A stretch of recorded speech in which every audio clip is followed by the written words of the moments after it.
KKR Hardik Pandey এবং জয়সওয়ালকে নিয়ে অনেক সমস্যার মধ্যে পড়ে গিয়েছে। কোন প্লেয়ারকে রেখে কোন প্লেয়ারকে ক্যাপ্টেন করবে। জয়সওয়ালও ক্যাপ্টেন্সি পেতে চাইছে কলকাতা নাইট রাইডার্স দলে এবং হার্দিক পান্ডেও ক্যাপ্টেন্সি পেতে চাইছে। দুটো প্লেয়ারই ক্যাপ্টেন্সির দাবি করেছে কলকাতা নাইট রাইডার্সের কাছে। কোন প্লেয়ারকে রেখে কোন প্লেয়ারকে দলের মধ্যে আনবে, এইটা নিয়ে কলকাতা ম্যানেজমেন্ট অনেক বড় একটা সমস্যার মধ্যে পড়ে গিয়েছে। কারণ দুটোই বড় মাপের প্লেয়ার, দুটোই অলরাউন্ডার এবং দুটোই ইন্ডিয়ান প্লেয়ার, দুটোই দুর্ধর্ষ মেজাজে খেলতে পারে এবং ক্যাপ্টেন্সি করতে পারবে।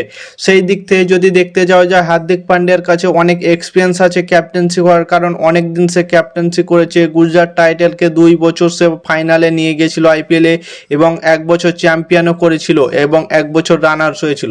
এবং জয়সওয়াল ইয়ংগেস্ট প্লেয়ার, সেই ক্ষেত্রে জয়সওয়াল চাইছে যে আইপিএলে সে ক্যাপ্টেন্সি করতে এবং অধিনায়কত্ব করতে এবং সে দলটাকে পরিচালনা করতে কলকাতা নাইট রাইডার্স দল। জয়সওয়াল যদি কলকাতা নাইট রাইডার্স দলে আসে তবুও খারাপ হবে না। জয়সওয়াল অনেক বড় মাপের প্লেয়ার এবং কলকাতার কাছে একটা স্ট্রং ইন্ডিয়ান ওপেনার পেয়ে যাবে এবং অনেক দিন ধরে চালাতে পারবে জয়সওয়ালকে। সে ইয়ংগেস্ট প্লেয়ার, তো তাকে 10-15 বছরের জন্য কলকাতা নাইট রাইডার্সের রিটেন করে রিলিজ রাখতে পারে, একদম অনেক দিনের জন্য রাখতে পারে জয়সওয়ালকে। সেই ক্ষেত্রে জয়সওয়াল এবং হার্দিক পান্ডে এই দুটো অপশন আছে কলকাতা নাইট রাইডার্স কাছে। দুটো প্লেয়ারের মধ্যে ধরো একটা প্লেয়ার আসবে এবং দুটো প্লেয়ারকে যদি আনতে পারে তাহলে কলকাতা চ্যাম্পিয়ন কনফার্ম থাকবে 2027 আইপিএলে। সেই ক্ষেত্রে হার্দিক পান্ডে এবং জয়সওয়াল দুটো বড় মাপের প্লেয়ার। আমার মনে হয় যে জয়সওয়ালকে ডাকো বলে তোমরা যে তোমাকে ক্যাপ্টেন্সি দেওয়া হবে 2-1 বছর পরে, সেক্ষেত্রে হার্দিক পান্ডেকে প্রথমে ক্যাপ্টেন্সিটা দিয়ে দাও। হার্দিক পান্ডের মধ্যে অনেক ট্যালেন্ট আছে এবং এক্সপিরিয়েন্স আছে ক্যাপ্টেন্সি করার। সে মুম্বাই ইন্ডিয়ান্স থেকে 2 বছর ক্যাপ্টেন্সি করলো, গুজরাট ইন্ডিয়া থেকে ক্যাপ্টেন্সি করলো। সেক্ষেত্রে হার্দিক পান্ডের মধ্যে অনেক ট্যালেন্ট আছে এবং ক্যাপ্টেন্সি করতে পারবে। সে টি20তে ইন্ডিয়ার টিম থেকে ক্যাপ্টেন্সি করেছে এবং হার্দিক পান্ডের মধ্যে অনেক প্রতিভা আছে, 5-6 রকমের প্রতিভা আছে। সেখানে সে খুব সুন্দর দুর্দান্ত ম্যাচে ব্যাটিং করতে পারে, ফিনিশিং টাচটা খুব সুন্দর দিতে পারবে রিঙ্কু সিং এর সাথে কলকাতা নাইট রাইডার্স দলকে।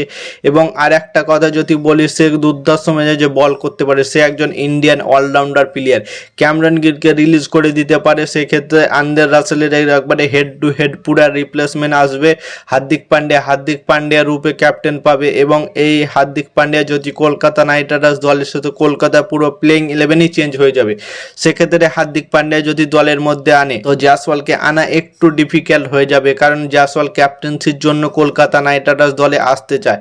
সেক্ষেত্রে ক্যাপ্টেন্সি যদি হার্দিক পান্ডিয়াকে দেওয়া হয় তাহলে সেক্ষেত্রে কলকাতা নাইট রাইডার্স দলে হার্দিক পান্ডিয়া আসলে ক্যাপ্টেন্সি একজনই পাবে, কারণ দুজন তো হবে না, একজনকে ভয়েস ক্যাপ্টেন করতে পারে। সেক্ষেত্রে হার্দিক পান্ডিয়াকে ধরো ক্যাপ্টেন্সি দিল এবং ভয়েস ক্যাপ্টেন হিসেবে জয়সওয়ালকে আনলো যে তোমাকে 2-1 বছর পরে ক্যাপ্টেন্সি দিতে পারে।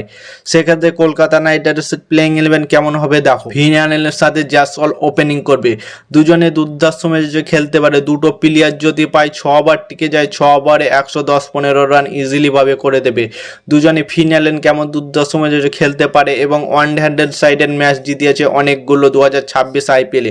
সেক্ষেত্রে নিজের দমে একাই ম্যাচ জিতিয়ে রাখার ক্ষমতা রাখে। একটা সেঞ্চুরি আছে, একটা 93 রান আছে এবং অনেক রানস আছে। আইপিএলে 300+ রান করেছিল ভিনিয়ান।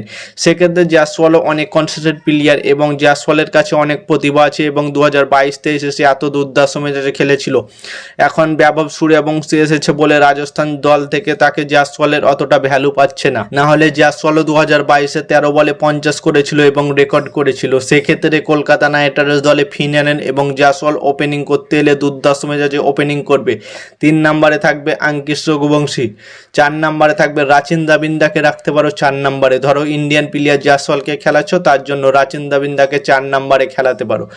রাচিন দাবিন্দা অলরাউন্ডার প্লেয়ার এবং তার মধ্যে অনেক প্রতিভা আছে এবং সে দুর্দান্ত ম্যাচে স্পিন বল করতে পারে। রাচিন দাবিন্দাকে অনেক দিনের জন্য কলকাতা নাইট রাইডার্স দলে রাখতে পারো। সুনীল নারায়ণ ধরো রিটায়ার নিয়ে নিল 2-1 বছর পরে, সেক্ষেত্রে সুনীল নারায়ণ রিপ্লেসমেন্ট হিসেবে রাচিন দাবিন্দাকে রাখতে পারো দলের মধ্যে। এবং কলকাতা নাইট রাইডার্স দলে ধরো 5 নম্বরে রিঙ্কু সিং, 6 নম্বরে হার্দিক পান্ডে আসবে। হার্দিক পান্ডে এলো তো 6 নম্বরের জায়গাটা কনফার্ম থাকবে এবং ফিনিশিং টাচটা খুব সুন্দর দেবে রিঙ্কু সিং এর সাথে। 7 নম্বরে সুনীল নারায়ণ, 8 নম্বরে অনুকূল, 9 নম্বরে হর্ষিত রানা।